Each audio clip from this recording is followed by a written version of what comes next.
आज के दौर में कंपनियां डेटा के समंदर में तैर रही हैं। मतलब हर क्लिक, हर खरीद, हर बातचीत से डेटा ही डेटा इकट्ठा हो रहा है। हाँ, और मजे की बात यह है कि इतना सारा डेटा होने के बावजूद कई कंपनियां असल में जानकारी के लिए प्यासी हैं। बिल्कुल, वो इस डेटा से मतलब ही नहीं निकाल पा रही हैं। आज हम इसी समस्या के एक समाधान पर बात करने वाले हैं। हमारे पास rapid miner, bridging visual workflows and predictive intelligence नाम के एक लेख से कुछ अंश है। और हमारा मकसद ये समझना है कि रैपिड माइनर जैसे टूल्स सिर्फ एक सॉफ्टवेयर है या फिर डेटा के साथ काम करने का एक नया नजरिया। ये बहुत ही दिलचस्प विषय है, क्योंकि ये उस खाई को पाटने की कोशिश करता है जो डेटा और फैसलों के बीच में है। ज्यादातर बिजनेस लीडर्स को पता है कि उन्हें डेटा ड्रिवन होना चाहिए, पर कैसे? शुरुआत कहाँ से करें? ये रैपिड माइनर असल में है क्या? क्या ये सिर्फ एक और एनालिटिक्स डैशबोर्ड है या उससे कहीं ज्यादा कुछ?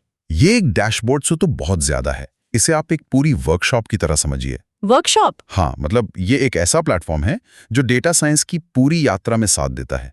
कच्चे बिखरे हुए डेटा को लेने से लेकर उसे साफ करना, उस पर मशीन लर्निंग मॉडल बनाना, भविष्यवाणियां करना और फिर उन मॉडलों को असल बिजनेस में लागू करने तक।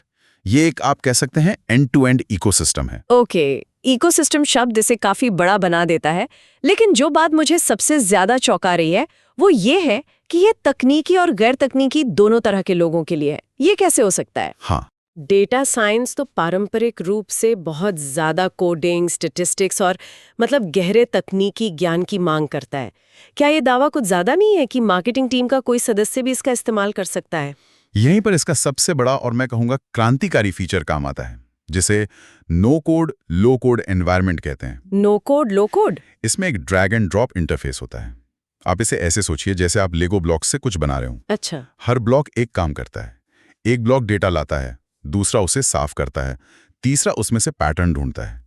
आपको बस इन ब्लॉक्स को सही क्रम में खींचकर एक दूसरे से जोड़ना होता है। और आपका पूरा एनालिटिकल वर्कफ्लो तैयार। मतलब कोड की एक लाइन भी लिखने की जरूरत नहीं। बिल्कुल नहीं। ये लेगो वाला उदाहरण बहुत अच्छा है। इसका मतलब ये हुआ कि पूरी जटिल प्रक्रिया को छोटे छोटे समझने लायक हिस्सों में तोड़ दिया गया है। लेकिन यहाँ एक सवाल उठता है, मार्केटिंग मैनेजर सच में वो काम कर सकता है जिसके लिए एक डेटा साइंटिस्ट ने सालों की ट्रेनिंग ली है? मुझे इसमें थोड़ा शक है। ये एक बहुत जरूरी सवाल है और इसका जवाब है नहीं। इसका मकसद डेटा वैज्ञानिकों को बदलना नहीं, बल्कि उन्हें और शक्तिशाली बनाना है और उनके साथ काम करने वालों को सक्षम बनाना है। अच्छा। सोचिए पहले क्या होता था। मार्केटिंग मैनेजर डेटा टीम को एक रिक्वेस्ट भेजता था, फिर हफ्तों तक इंतजार। अब वो मैनेजर खुद शुरुआती एनालिसिस कर सकता है, कुछ परिकल्पनाएं जांच सकता है और फिर डेटा साइंटिस्ट के पास ज्यादा सटीक सवालों के साथ जा सकता है। एग्जैक्टली। तो ये एक तरह से दोनों के बीच की भाषा बन जाता है। अब सिर्फ ये नहीं है कि मुझे सेल्स का डेटा चाहिए। हाँ, अब मार्केटिंग मैनेजर कह सकता है, मैंने एक विजुअल वर्कफ्लो बनाया है जो दिखा रहा है कि हमारे अमुक ग्राहक समूह का व्यवहार बदल रहा है। क्या आप इसे और गहराई से जांच सकते हैं? बिल्कुल। ये मूल रूप से डेटा साइंस को एक संगठन के भीतर डेमोक्रेटाइज करता है, मतलब लोकतांत्रिक बनाता है।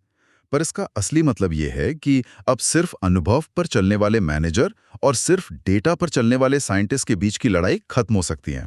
एक कॉमन ग्राउंड मिल जाता है। हाँ, ये टूल एक कॉमन भाषा बन जाता है, जिससे फैसले हाइब्रिड होते हैं, अनुभव और डेटा दोनों से मिलकर। ये सिर्फ टेक्नोलॉजी का नहीं, कंपनी के कल्चर का बदलाव है। ठीक है, तो इसे इस्तेमाल करना आसान है और ये सहयोग को बढ़ावा देता है, ये मैं समझ गई। पर अक्सर जब टेक्नोलॉजी आसान हो जाती है तो वो थोड़ी कमजोर भी हो जाती है। क्या यहाँ भी वही ट्रेड ऑफ है? क्या एक असली डेटा साइंटिस्ट जो कोड लिखता है वो रैपिड माइनर के नतीजों को देखकर कहेगा ये तो बस ऊपरी तौर पर ठीक है, असली गहराई तो इसमें है ही नहीं? ये एक आम धारणा है, पर यहाँ ये सच नहीं है। इसकी सरलता इसकी शक्ति को कम नहीं करती। पर्दे के पीछे वो विजुअल ब्लॉक्स बहुत शक्तिशाली और उन्नत मशीन लर्निंग एल्गोरिदम चला रहे होते हैं। ओके। इसे ऐसे सोचिए कि इसके पास अलग-अलग सवालों के लिए अलग-अलग जासूस हैं। जासूस? ये दिलचस्प है, बताइए। हाँ, मान लीजिए आपका सवाल है, क्या ये ग्राहक हमारी कंपनी छोड़कर जाने वाला है, हाँ या ना? इस तरह के सवालों के लिए क्लासिफिकेशन नाम का जासूस है। वो डेटा को श्रेणियों में बांटता है।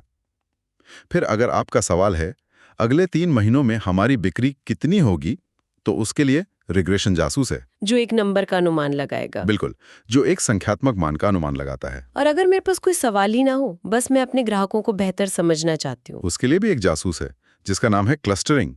ये आपके डेटा में खुद ब खुद प्राकृतिक समूह ढूंढ निकालता है। हो सकता है ये आपको बताए कि आपके ग्राहकों में एक ऐसा समूह है जो सिर्फ वीकेंड पर खरीदारी करता है, अच्छा, और एक दूसरा समूह है जो सिर्फ डिस्काउंट पर खरीदता है। ये ऐसी जानकारी है जो शायद आपको पहले पता ही नहीं थी। क्या बात है। और इनके अलावा डिसीजन ट्री और न्यूरल नेटवर्क्स जैसे और भी शक्तिशाली मॉडल्स हैं।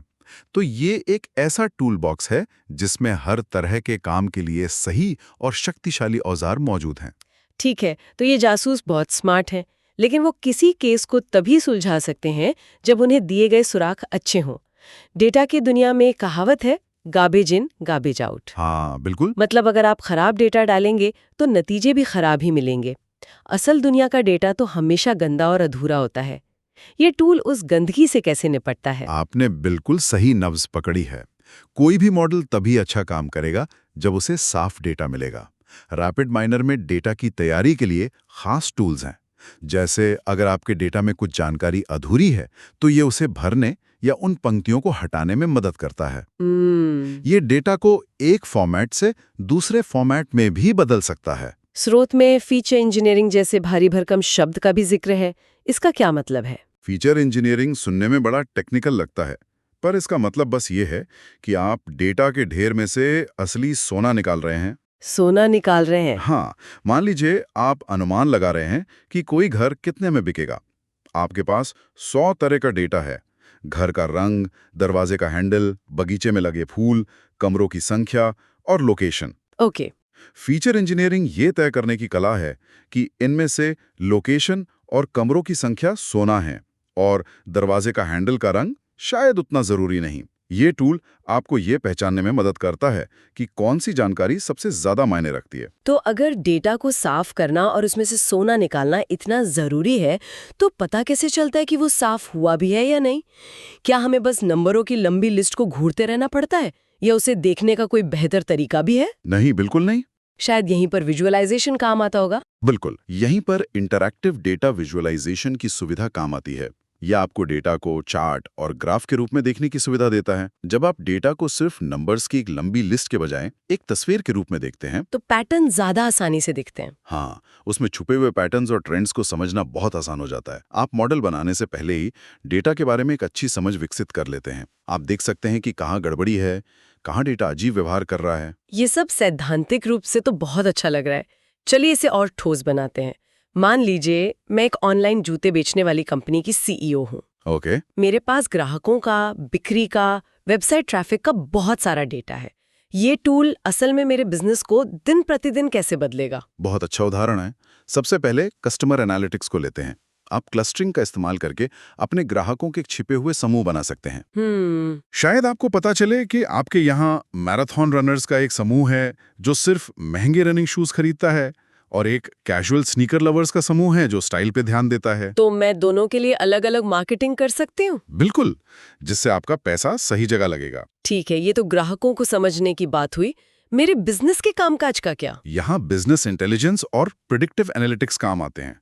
आप ये अनुमान लगा सकते हैं कि अगले महीने किस स्टाइल के जूते की मांग सबसे ज्यादा होगी, और उसी हिसाब से अपना स्टॉक तैयार रख सकते हैं। अच्छा, तो पैसा ब्लॉक नहीं होगा? हाँ, आपका पैसा उन जूतों में नहीं फंसेगा जो बिक ही नहीं रहे। आप ये भी अनुमान लगा सकते हैं कि कौन से ग्राहक आपको छोड़कर जाने वाले हैं, और समय रहते उन्हें कोई खास ऑफर देकर रोक सकते हैं। और धोखाधड़ी के बारे में क्या? ऑनलाइन बिजनेस में ये एक बड़ी समस्या है। उसके लिए फाइनेंशियल एनालिसिस के मॉडल्स हैं। ये टूल असामान्य लेन देन के पैटर्न को पहचान सकता है। जैसे अगर एक ही क्रेडिट कार्ड से 5 मिनट के अंदर दुनिया के अलग अलग कोनों से खरीदारी हो रही हो, तो सिस्टम फौरन अलर्ट भेज देगा। हाँ, तुरंत एक अलर्ट भेज सकता है। ये आपको सिर्फ रिएक्टिव होने के बजाय प्रोएक्टिव बनाता है। आप समस्याओं के होने का इंतजार नहीं करते, बल्कि उनके होने से पहले ही उन्हें रोक लेते हैं। और स्रोत में एआई और ऑटोमेशन का भी जिक्र है। मेरी जूती की वेबसाइट पर इसका क्या मतलब होगा? इसका मतलब होगा कि आपकी वेबसाइट पर जो आपको ये भी पसंद आ सकता है वाला सेक्शन है, हाँ, वो अब सिर्फ अंदाजा नहीं लगा रहा है, वो हर ग्राहक के लिए व्यक्तिगत सिफारिशें दे रहा है जो उनके पिछले व्यवहार और समान ग्राहकों की पसंद पर आधारित हैं। इससे ग्राहक का अनुभव बेहतर होता है और बिक्री भी बढ़ती है। लेकिन मेरी कंपनी में डेटा साइंटिस्ट की एक टीम भी है जो पाइथन और आर में कोडिंग करती है। क्या वे इस टूल को देखकर कहेंगे कि ये हमारे लिए नहीं है, ये तो बिगिनर्स के लिए है? क्या वे इस प्रक्रिया से बाहर हो जाएंगे? नहीं, और यही इसकी सबसे बड़ी खूबियों में से एक है। ये पाइथन और आर के साथ बहुत अच्छी तरह से इंटीग्रेट होता है। अच्छा। हाँ, इसका मतलब है कि आपकी टीम विजुअल वर्कफ्लो की रफ्तार और सरलता का फायदा उठा सकती है, और जहां जरूरत हो वहां अपना कस्टम कोड भी लिख सकती है। मतलब अगर उन्हें कुछ बहुत खास करना हो? हाँ, अगर उन्हें कोई बहुत ही खास विश्लेषण करना है जिसके लिए कोई बना बनाया ऑपरेटर नहीं है, तो वे अपना कोड लिखकर उसे उसी विजुअल वर्कफ्लो में एक ब्लॉक की तरह जोड़ सकते हैं। तो ये दोनों दुनियाओं का सबसे अच्छा संगम है। जो लोग कोड नहीं करना चाहते उनके लिए विजुअल इंटरफेस है, और जो अपनी विशेषज्ञता का इस्तेमाल करना चाहते हैं उनके लिए कोडिंग का दरवाजा भी खुला है। ये तो इसे बहुत लचीला बनाता है। ठीक कहा, ये लचीलापन ही इसे अलग अलग तरह की टीमों और जरूरतों के लिए उपयुक्त बनाता है। ये किसी को बाहर नहीं करता, बल्कि सबको एक ही मंच पर ले आता है। तो अगर हम आज की इस पूरी चर्चा को समेट दें तो एक संगठन के लिए इसके सबसे बड़े फायदे क्या हैं? अगर हम इसे बड़ी तस्वीर में देखें तो 3 मुख्य फायदे हैं। पहला है रफ्तार। जो मॉडल बनाने में पहले महीनों लगते थे, वे अब दिनों या घंटों में बन सकते हैं। दूसरा है पहुंच। डेटा आधारित फैसले लेने की शक्ति अब सिर्फ कुछ विशेषज्ञों तक सीमित नहीं रहती, बल्कि बिजनेस के ज्यादा लोग इसमें शामिल हो सकते हैं। और तीसरा, जो सबसे महत्वपूर्ण है, वो है प्रभाव।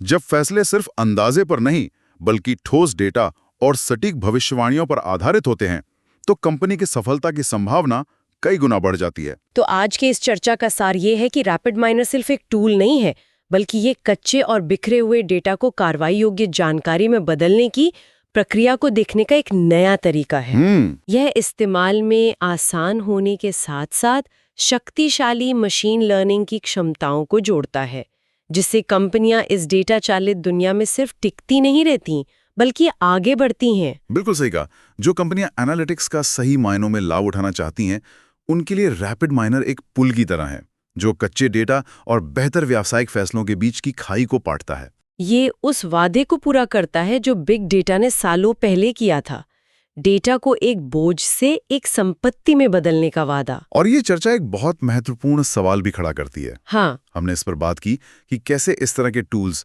डेटा विश्लेषण की शक्ति कुछ गिने चुने कोडर्स के हाथों से निकालकर सबके लिए सुलभ बना रहे हैं। भविष्य के लिए सोचने वाली बात यह है कि जब ये शक्तिशाली उपकरण किसी के लिए भी उपयोग करना आसान हो जाएंगे, तो ग्राहकों या बाजारों के बारे में भविष्यवाणियां करते समय व्यवसायों के लिए कौन सी नई जिम्मेदारियां या नैतिक विचार सामने आएंगे।